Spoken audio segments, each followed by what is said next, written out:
வணக்கம் மக்களே. நம்ம கார்த்திக் கதையில அக்டோபர் 30 என்ன நடக்க போகுது அப்படிங்கறத பத்தி தாங்க இந்த வீடியோல இப்ப நம்ம பார்க்க போறோம்.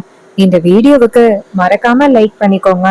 நீங்க லைக் பண்றதுதான் எங்களுக்கு அடுத்த வீடியோ போடுறதுக்கு ரொம்பவே இன்ட்ரெஸ்டிங்காவும் ஒரு பெரிய மோட்டிவேஷனாவும் இருக்கும். சோ மறக்காம லைக் பண்ணிட்டு இந்த வீடியோவை பாருங்க.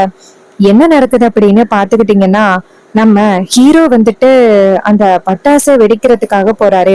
அப்போ வில்லி நைஸா அவங்க அக்கா கிட்ட, அக்கா இது மாதிரி எனக்கு ஒரு முக்கியமான கால் வருது அப்படின்னு சொல்லிட்டு அந்த இடத்துல இருந்து கொஞ்சம் தூரமா போய் நின்னுக்கிறாங்க. அப்போ நம்ம மயில் இருக்காருல்ல, அவரு சகலைய பார்த்து, சகல ரொம்ப சூப்பரான ஒரு பட்டாசை வெடிக்க போறீங்க அப்படின்னு சொல்லி எல்லாருமே எதிர்பார்த்து ஆவலோட காத்துக்கிட்டு இருக்க. அப்ப நம்ம ஹீரோ அந்த பட்டாசை போயிட்டு வெடிக்க, அப்ப டக்குன்னு அந்த பட்டாசு வந்துட்டு பயங்கரமா வெடிச்சிருது.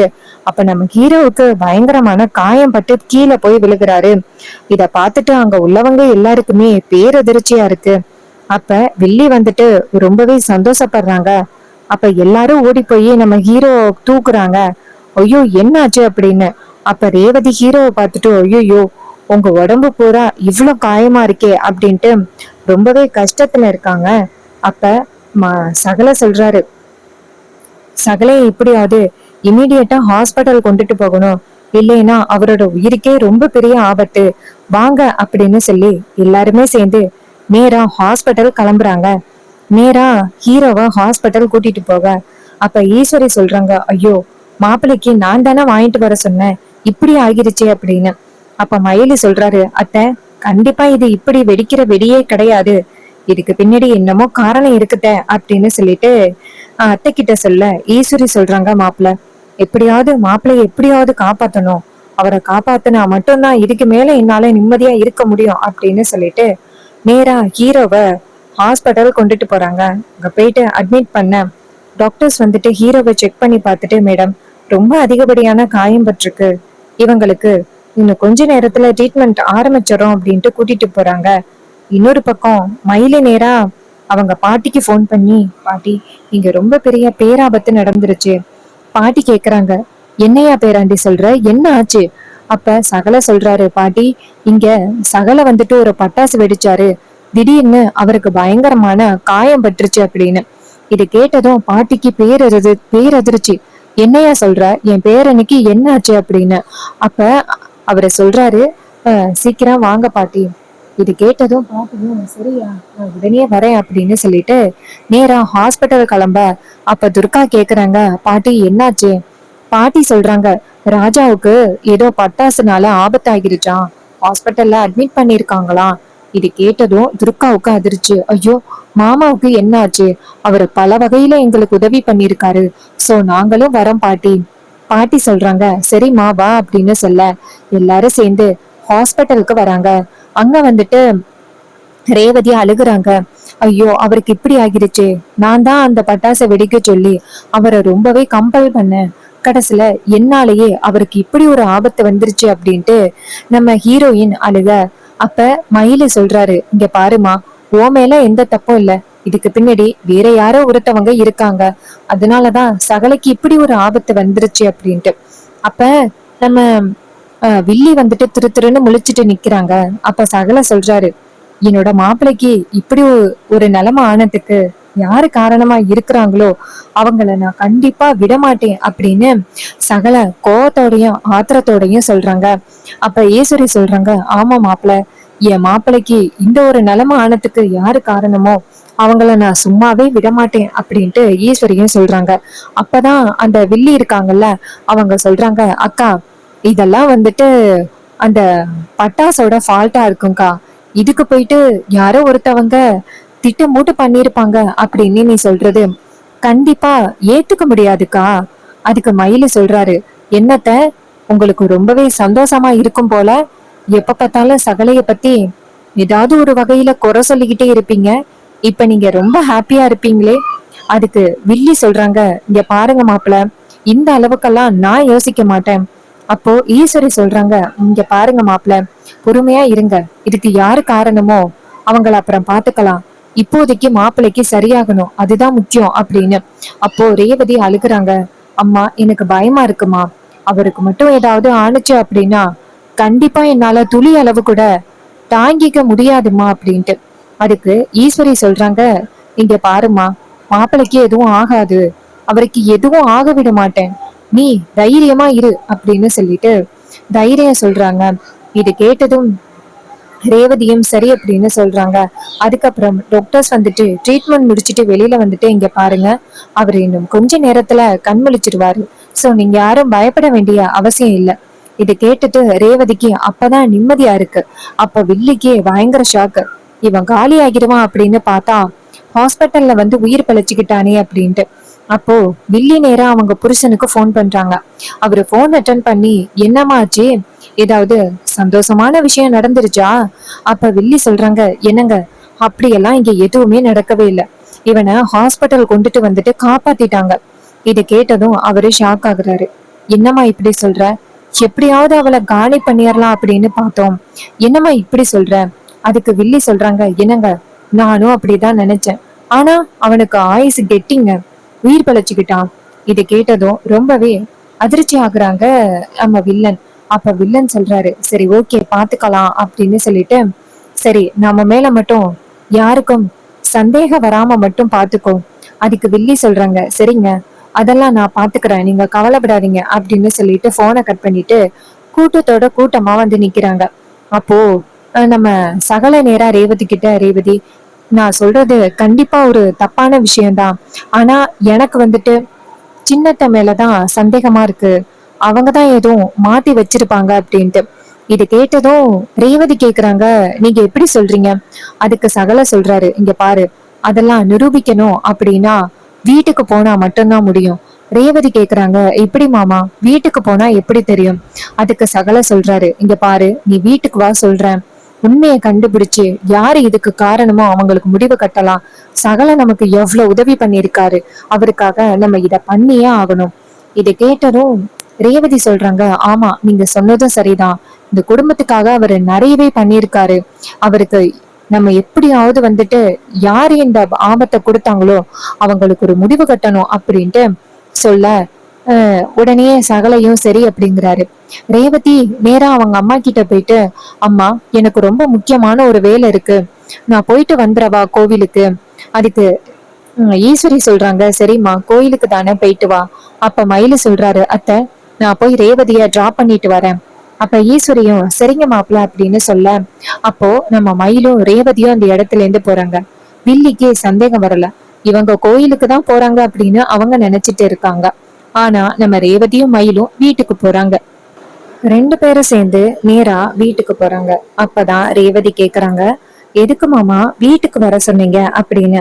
அப்ப அவரு சொல்றாரு, இங்க பாருமா, கண்டிப்பா இதுக்கு பின்னாடி ஏதோ ஒரு சதி இருக்கும் அப்படின்னு எனக்கு தோணுது. மாப்பிள்ளைக்கு கண்டிப்பா இந்த மாதிரி ஆகியிருக்கிறதுக்கு வாய்ப்பே இல்ல, இதுக்கு பின்னாடி யாரோ ஒருத்தவங்க இருக்காங்க, அது கண்டிப்பா சின்ன மாமியாரா இருக்கும் அப்படின்னு தோணுது.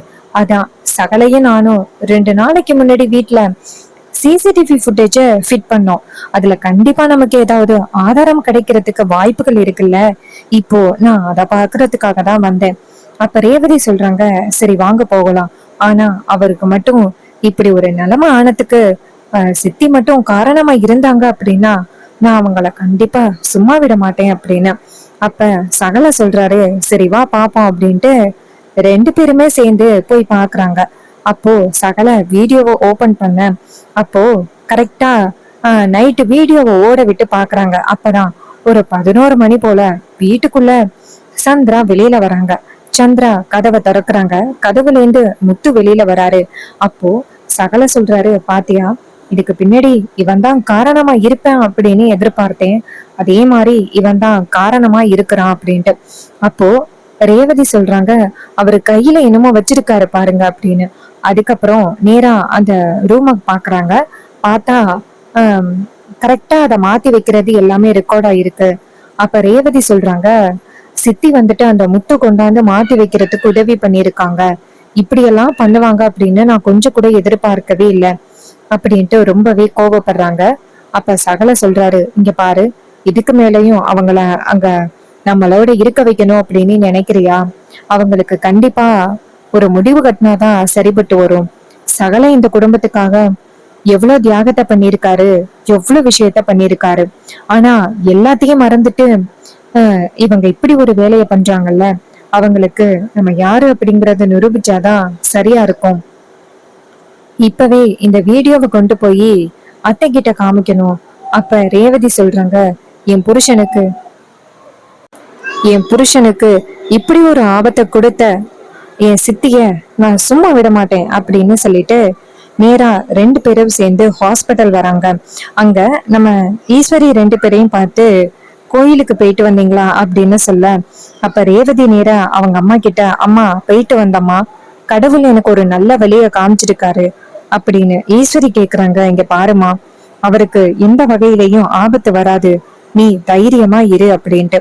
அதுக்கு ரேவதி சொல்றாங்க, அம்மா அவருக்கு இப்படி ஒரு ஆபத்து வந்ததுக்கு யாரு காரணம் அப்படிங்கறது எனக்கு தெரிஞ்சிட்டுமா, தெரிஞ்சுதான் நான் இங்க வந்திருக்கேன்.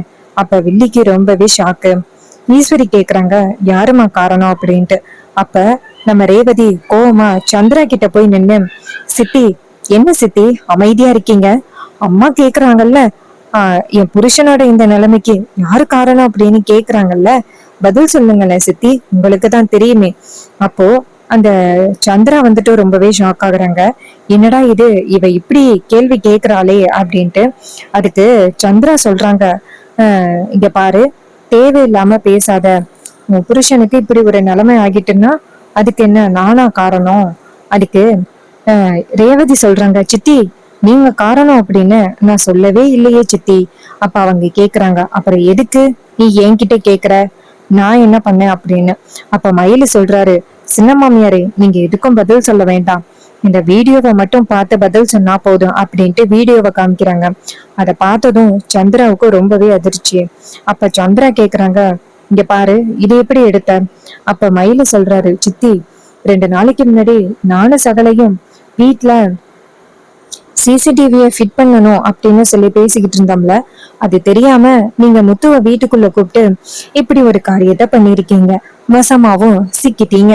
அதுக்கு வில்லி சொல்றாங்க, அக்கா இது எல்லாமே பொய்க்கா, நாடகம்க்கா, நீ நம்பாத, உன்னே என்னையும் பிரிக்கணும் அப்படின்னு உன் பொண்ணு கூட இறங்கிட்டா. இத கேட்டதும் ரொம்பவே கோவப்படுறாங்க நம்ம ஈஸ்வரி. அப்போ நம்ம ரேவதி அவங்க சின்ன சித்திய பார்த்து, சித்தி என் புருஷனுக்கு இப்படி ஒரு நிலைமை ஆனதுக்கு நீங்க தானே காரணம், இவ்வளவு தைரியம் இருந்தா அவருக்கு நீங்க இப்படி ஒரு ஆபத்தை விளைவிச்சிருப்பீங்க, அவர் இந்த குடும்பத்துக்காக எவ்வளவு பண்ணிருக்காரு அப்படின்னு அவங்க சித்தியவே பல்லாறுல ஓங்கி ஒரு அற விடுறாங்க. அப்ப சந்திரா ரொம்பவே ஷாக் ஆகுறாங்க, என்னடா இது இப்படி பண்ணிட்டாலே அப்படின்ட்டு.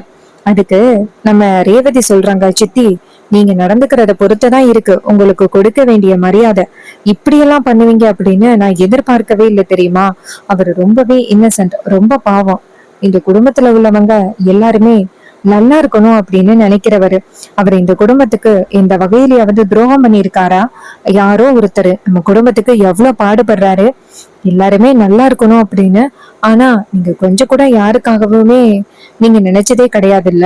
உங்களை வந்துட்டு நினைச்சு பார்த்தாலே எனக்கு ரொம்பவே கேவலமாவும் அசிங்கமாவும் இருக்கு. ஏதோ ஒரு வில்லன் கூட சேர்ந்துகிட்டு எங்க குடும்பத்துக்கு நீங்க எவ்வளவு பெரிய துரோகத்தை பண்ணிக்கிட்டு இருக்கீங்க, எப்படிதான் உங்களால இப்படி எல்லாம் பண்ண முடியுதோ தெரியல அப்படின்னு சொல்லிட்டு நம்ம ரேவதி பயங்கரமான கோவத்தோட பேசுறாங்க. அப்ப நம்ம ஈஸ்வரி நேரா சந்திரா பார்த்து, சந்திரா நீ இப்படி பண்ணுவ அப்படின்னு எதிர்பார்க்கவே இல்லை, இதுக்கு மேலையும் நீ இந்த இடத்துல இருந்தேன்னா அது கண்டிப்பா வந்துட்டு எனக்குதான் அசிங்கம், என் பொண்ணோட வாழ்க்கையவே நீ அழிக்கிறதுக்காக முயற்சி பண்ணிருக்க, சோ கண்டிப்பா உனக்கு வந்துட்டு நான் இதுக்கு மேலையும் மரியாதை கொடுக்கறது நல்லதே இல்ல, இந்த இடத்த விட்டு போ அப்படின்னு சொல்லிட்டு பயங்கரமா பேசுறாங்க. இது கேட்டதும் ரொம்பவே ஷாக் ஆகுறாங்க வில்லி. சோ வில்லி நேரா அவங்க அக்காவை பார்த்து, அக்கா இதுக்கு நான் காரணம் இல்லை அப்படிங்கிறது ஒரு நாள் உனக்கு தெரிய வரும், அப்ப நீ ரொம்பவே வருத்தப்பட போற பாரு அப்படின்னு சொல்ல, அதுக்கு ஈஸ்வரி சொல்றாங்க, இங்க பாரு அப்படியெல்லாம் நடக்கிறதுக்கு என்னைக்குமே வாய்ப்பில்லை அப்படின்னு சொல்லிட்டு கோவப்படுறாங்க. சோ இந்த ஸ்டோரி லைன் உங்களுக்கு பிடிச்சிருக்கா?